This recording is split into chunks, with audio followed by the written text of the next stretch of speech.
Do you know that thanksgiving is the only thing God cannot do for himself? God possesses all powers greater than any power we have seen or experienced before.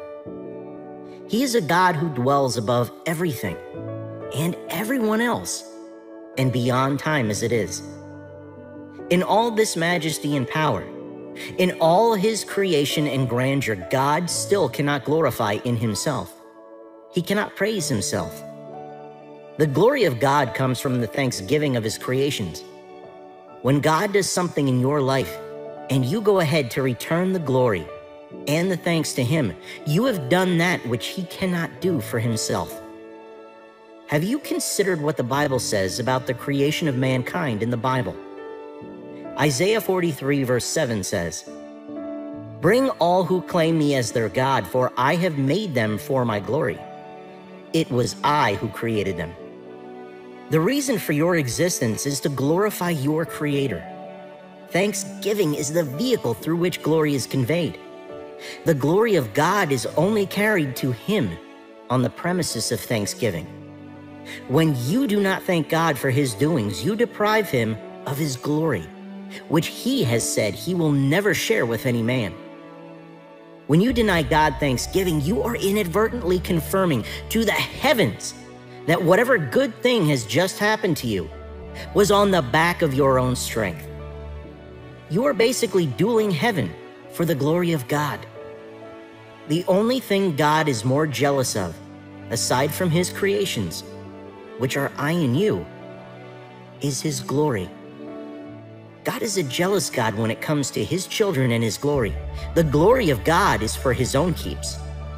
You pit yourself against God when you deny him thanksgiving, which glorifies him. Never allow yourself to get to that point where your heart starts to tell you that you are sufficient in yourself.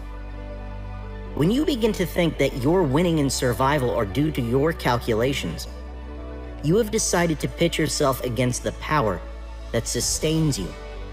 And before you know what or how, you find yourself broken and back on the level where you first started, before God lifted you.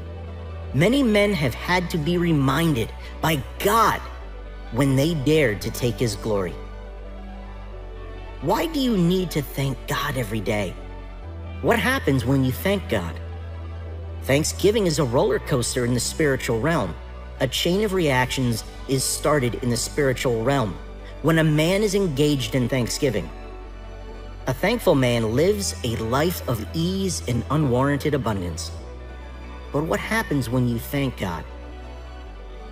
You open the channel for other blessings that you didn't even ask for.